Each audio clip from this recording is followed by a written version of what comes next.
Hello, ladies and gentlemen, and welcome back to Up the U's, the channel dedicated to my love and hopefully your love, all things Colchester United.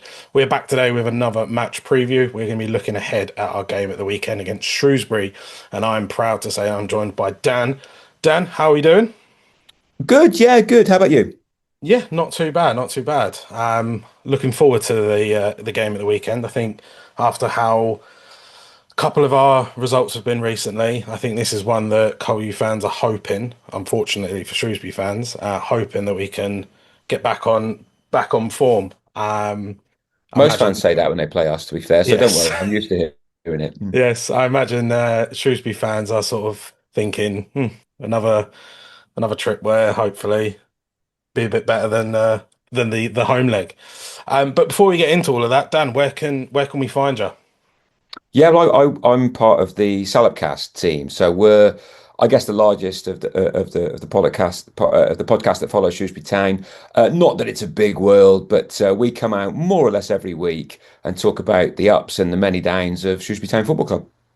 Awesome. I will leave all the links down below to Dan and to everyone over there. Please do head over there, give him a like, give him a follow, give him a share, all that good stuff. So let's dive into it. At the start of the season, it was a 2-0 win for the U's on the day. The second goal, I still wonder how that sort of happened. Very poorly Yeah, taken free kick from us, and your striker just decided, you know what, have another go. And yeah. then Lisby went through and scored. Since that game, and it's a bit blasé for me to say how has the season gone. But what's been going on at Shrewsbury? Well, oddly, many of the town fans who engage their brains are not massively surprised that we've struggled this year.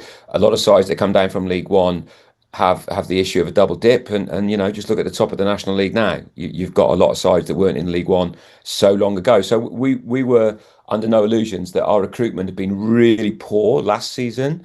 And we couldn't have a wholesale clear out of everybody because we had people on longer contracts or whatever. So we realised that it was going to be a tough campaign. Quite how tough it's been was a bit disappointing. I'll be brutally honest. We started poorly. We had one win in our first 10.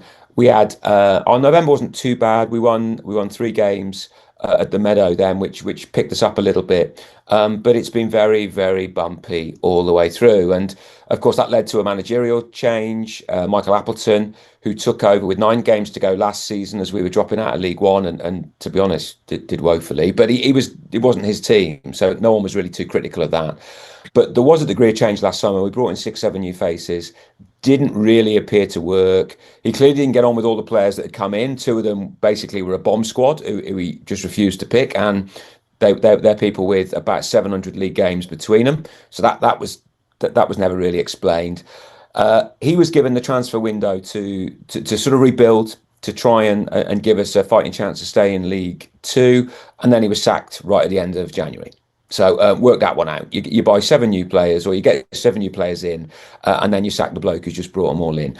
But I don't think there's a defence in terms of the results that we've had. We're currently 90th in the Football League, hanging on for grim life, and ultimately we've gone for a very different type of manager, a guy called Gav Cowan, who I'd be quite surprised. He's an Essex boy actually, but I'd be quite surprised if too many Colchester fans have even heard of him.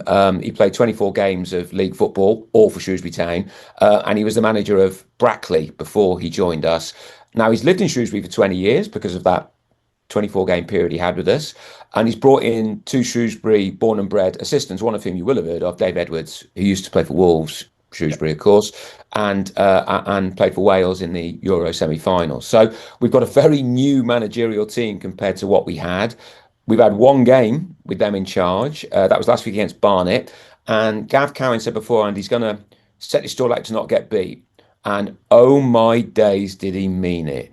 I've never seen a performance in all the years I've been watching football like it. We had 20% possession at home against Barnet and made no attempt basically to come out of our own half. I've never seen anything like it. And it was 0-0. Now, Gav Cowan said we're not going to do that 19 times to try and get 19 points, but we wanted to set our stall out to make sure we weren't going to concede goals. And that's all we did. It was truly astonishing. So goodness knows what you'll see at Colchester on Saturday. I hope we don't do that again, just because, you might have people topping themselves. But that's what we did last week, and I'm intrigued to see how it goes from here on in. Yeah, like you say, the 0-0 against Barnet. I've got the results up here. You had a 3-0 loss to Bristol Rovers, a 1-0 win against Harrogate, I believe, Mm.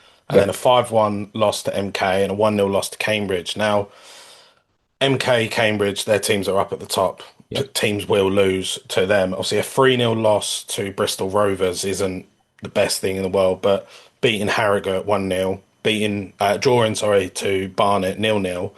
Are, are these the sort of, like you say, you don't expect Shrewsbury to play potentially in the same way that you played against Barnet, but is that going to be something that you actually do think, "Do you know what, maybe for another week, this could be the same sort of performance." I've got the team that you had against Barnet of Cox in goal, Stubbs, Boyle, and Rufels as the back three.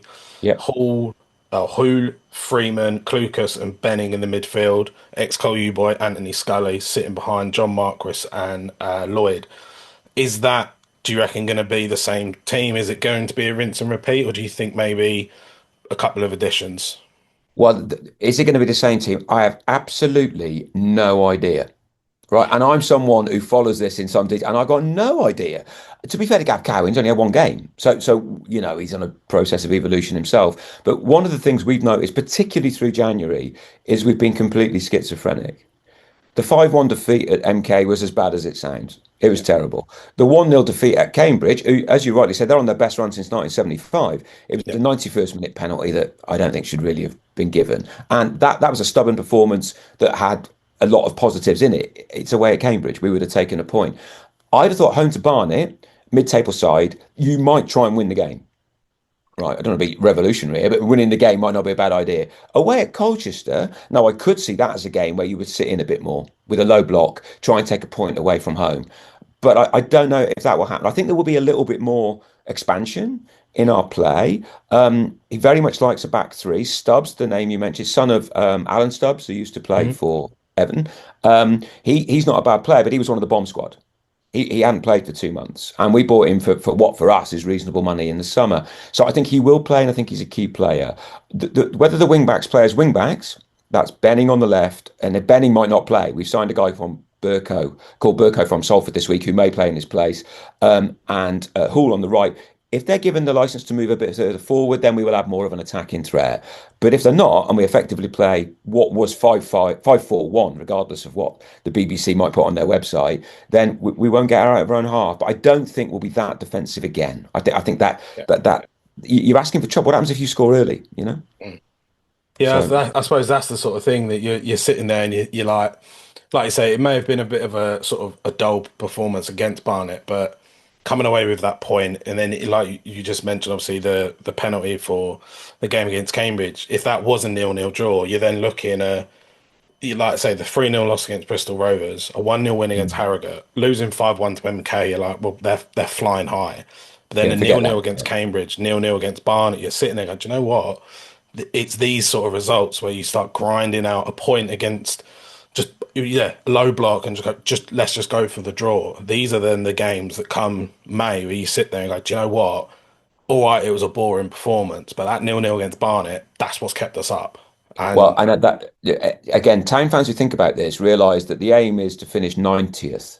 Anything else above that is absolutely irrelevant, to be honest with you. We have to stay in the Football League. I mean, you've been there. You know what it's like going out the Football League, and it's not got easier. It's more difficult now than it's ever been to come back. So every point is vital, and we totally respect that. And I think Gav Cowan, one thing about him is he will be giving this 1,000,000%. It's his first job in the Football League. He will have thought this through. So we have to have a degree of faith in a new manager. So if you don't have a degree of faith in him now, you never will. I do think we will be a bit more expressive. Scully, who you mentioned before, he's done okay for us when he's been fit. And I guess this might be a message that rings true with Hughes fans about the when he's fit thing. But when he's gone forward, he scored a number of goals. He was quite good in our cup run. I only got to the third round, but it was still a cup run. So I think Scully and players like that need to be allowed to express themselves a bit more. But we've got to keep the ball a bit more. We only had it for barely 20% of the time against Barnet. So Ruffles, one of the guys who played in the back three, there's a chance he may well move into the middle of the park because he's one of our better water carriers in there. But we'll just have to wait and see. We don't know where Cowan will go with this at all. One last thing on that, we've got a number of loanees who are much more attacking players who didn't play at the weekend. So a guy called Ewan Morgan from Brentford, who's looked sharp enough. He looked quite bright in our cup game at Wolves.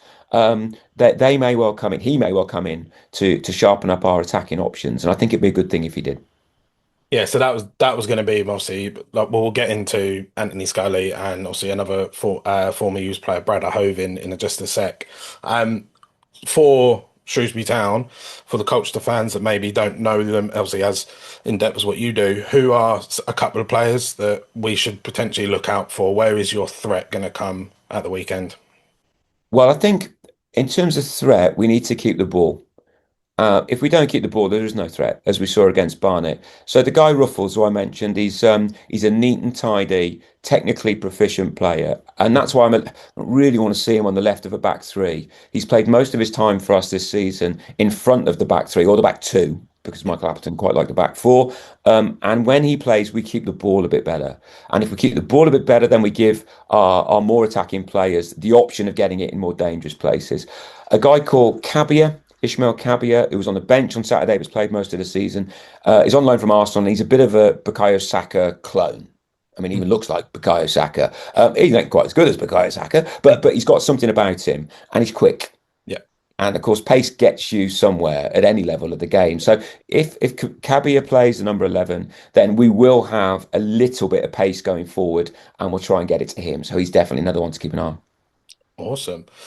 We've mentioned him off and on. Anthony Scully was a player Mm. that was playing for us last season. There was something not quite right with Scully. He would play sort of feature in two or three games, then he'd go out injured.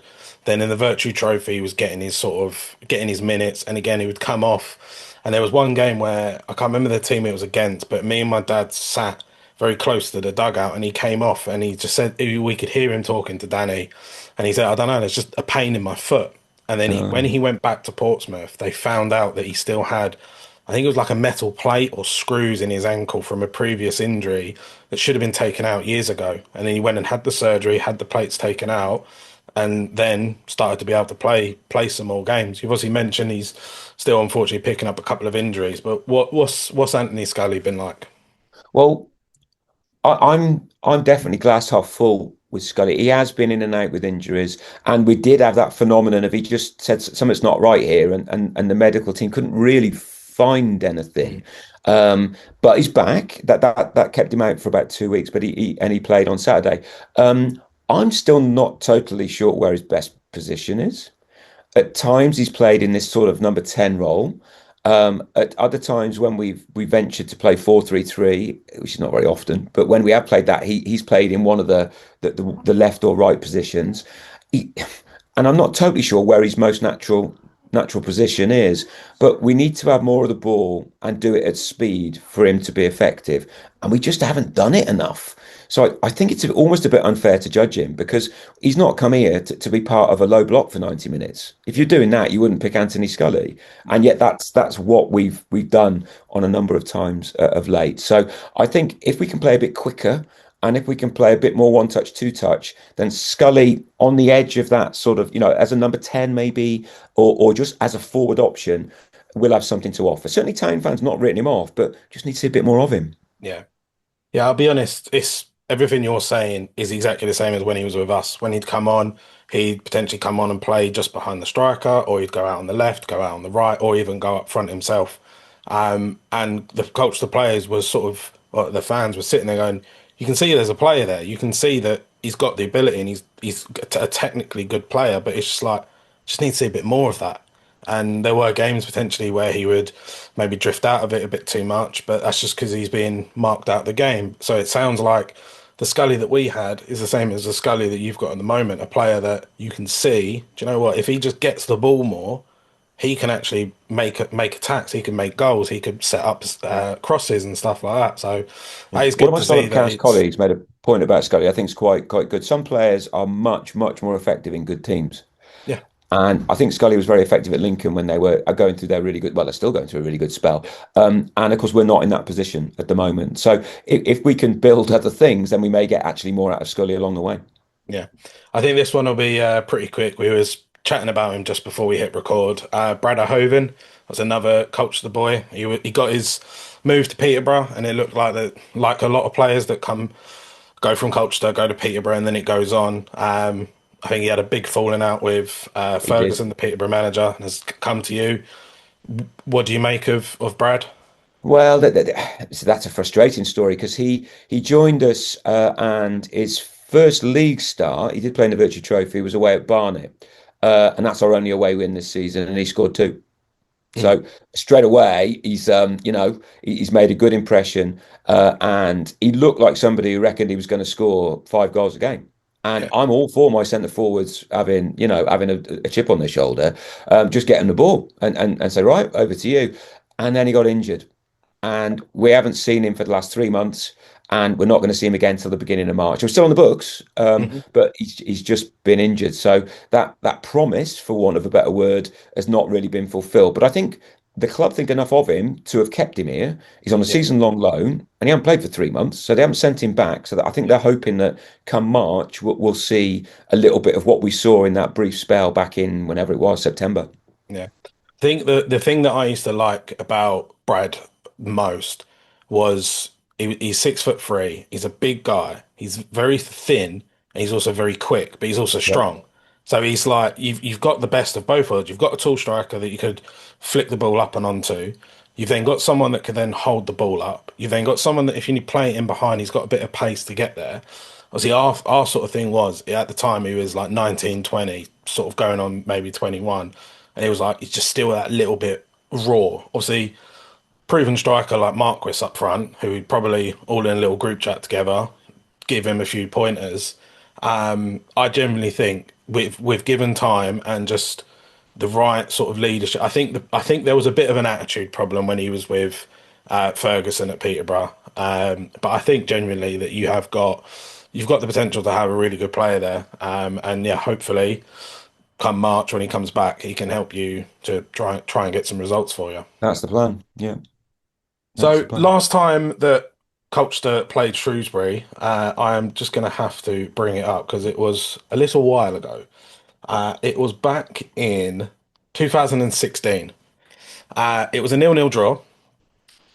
When you It was a look Tuesday at, night, wasn't it? uh, I've got it You, as the you probably can't see it from your data, but I'm pretty sure it was, and I'm pretty sure I was. Well, I was definitely there, and it was a very cold Tuesday night. Yeah, probably makes yeah, about right, yeah. Obviously we haven't played each other for a few years. Like I said, that was back in 2016 when we were both in League One. yeah. Um, what do you think's going to happen at the weekend? If you take a look at the table, unfortunately, Shrewsbury away from home haven't performed that well this season. After with 14 games, one win, three draws, and 10 losses. How are you? How are you seeing the weekend going? No, impending doom, as I do every weekend. But over and above that, I mean, I've got two 10-year-olds, right? And they're even more obsessed with Shrewsbury Town than me. And they find a positive narrative in everything.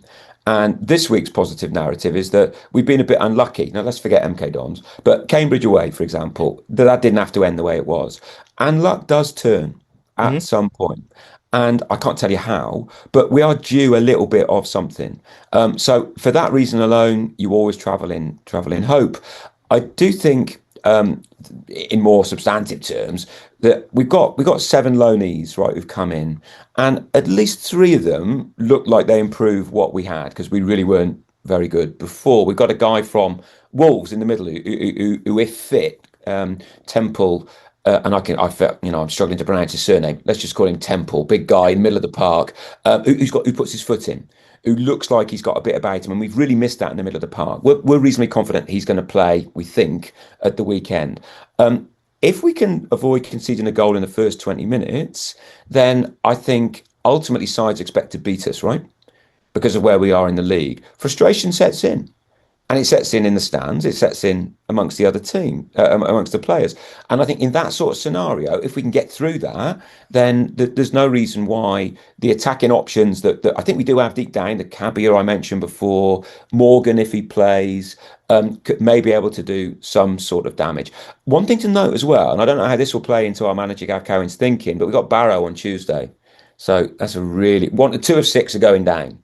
Yeah. Now, at the moment, you'd think Harrogate are really, that they are looking down the barrel at 10 consecutive home defeats, right? It's the third. Only two teams in the history of English football have had worse runs at home than that ever. And they've got, I think, Bromley and MK to come. So Harrogate are really struggling. Newport have also got a horrific February. So there is an opportunity here for us to take the strain. And bear in mind, Harrogate have already played two more games than us. Yeah. Even if we pick up the odd point away from home and get a scrambled win or two at home, that can make a huge, huge difference. So I think new manager, reasonably new setup, playing a team that's not top of the league. Clearly, you're not bottom of the league either, but it's not MK Dons. We travel with, I guess, a degree of hope that we can get something out of the game. And to be honest, though, if you don't travel with that in mind, well, you wouldn't travel at all, would you? Yeah, exactly. Like you say, yeah, you sort of like you say having Barrow on Tuesday night, you're sort of Big sitting there game. thinking, do you know what? The culture of the game, if we lose 3-0, but we play better and we actually play some nice football, you're then sitting there going, do you know what, against Barrow, that's probably going to be a win. Yeah. And like you say, you got two games in hand on Harrogate, obviously on the same amount of games as Newport. Um, it's we had this not last season, the season before when we was playing against when we was fighting against relegation. I remember going on Gabe Sutton's EFL debate and said to him, "Was like it's nice when you play Bromley, you play all like the teams at the top and you beat them 1-0. They're nice, but for me, I want to beat the teams that are like three or four places above us. That matters more than beating the teams up at the top because." If you beat the team at the top, happy days. That's a good win. But if you lose against that team that are just above you, the gap goes from that to just that. And then each week, if you match everything they do, Yeah. ultimately it's not going to be enough. So And thinking one step beyond that as well. So we've got, obviously, we travel to Colchester on Saturday, then it's three home games after that. yeah, And as you've inferred before, we're really poor away. When we've been picking up points, it's been at home. So hmm which games is the manager likely to think we can win? It's probably going to be, well, Barrow is a big one. Then after that, we've got Swindon and we've got another rearranged game. Can't remember what it is. But three home games. So everything points to us not being particularly expansive at Colchester. yeah, Although I do think doing it twice in 2 weeks is, I don't know, it just feels really, I've never seen anything like what I saw last week. It yeah, was utterly bizarre, but it may well be a repeat performance on Saturday. I warn you now. yeah. Now having a look at the table for home games, you're sitting in 19th. So yeah, Mm. it's one of It's them. better. Trying Yeah. again potentially low block 0-0 away from home. Nick a Then that goal. game against Barrow, go for it. Mm. So what is your score prediction for the weekend? The good news is I'm rubbish at this. All right. So I can say anything and just, I know I'll be wrong. Logic would tell me there won't be many goals, right? Because it does look like, I mean, defensively, I think we've got some ridiculous stat where I don't know. I don't think any team has conceded more goals at home than we have. No, hang on, Wow. mate. We've got a better home record in terms of our defence than more or less everybody else. We don't concede goals at home. We just don't score any either. We've got so many nil-nil draws. Yeah. Away from home, different story. We have been conceding way too many goals there up until recently, at least. So I would guess it'd be low scoring. I'm going to go 0-0. Fair enough. Having a look Yeah. at it, you have conceded 15 goals at home, And which how's that compared to everybody else? It's pretty good, isn't it? so Bromley have conceded 16, MK 5. I'm just looking obviously the teams that Yeah. home records are at the top. Cambridge 9, Bromley 16, Notts County 14, MK 15. You at We're home, up there, aren't we? you're up there. Yeah. You've But conceded the same amount of goals at home as what we have. So take that as you will. But yeah, at well, given home, we're playing in the same stadium, yeah, I'm exactly. trying Yeah, to find it's a home positive away from vibe and home. angles Yeah, anywhere here. We may recognise this as a home game. yeah, Um, exactly, exactly. You've gone for a 0-0. I'd like to think that potentially it won't be a 0-0. I would like to think that we can hopefully bounce back on the results that we've had. I'm going to be fair. I think you might score a goal, and I think it's probably going to be Anthony Scully. I'm going to go for a two Oh, the one. old former player syndrome, yeah. Yes, I'm going to go for a 2-1 win for Colchester. Dan, it's been an absolute pleasure having you on tonight. Just remind us where we can find you again. Yeah, we're at Salopcast, so if you Google that, you'll find us pretty quickly, and we'll probably be talking on Sunday about the Colchester game, and we'll be as open as we can as well about that. I'd like to think we're not just one of these podcasts that says that Shrewsbury Town are wonderful, because you quite frankly have to be mad to say it. No worries, Dan. It's been an absolute pleasure talking with you tonight. Thank you very much. Best of luck for the weekend. And Safe you go travels well. if you come down, and Yeah, thank we'll you be for there. talking to me. Cheers. Cheers. Thank you.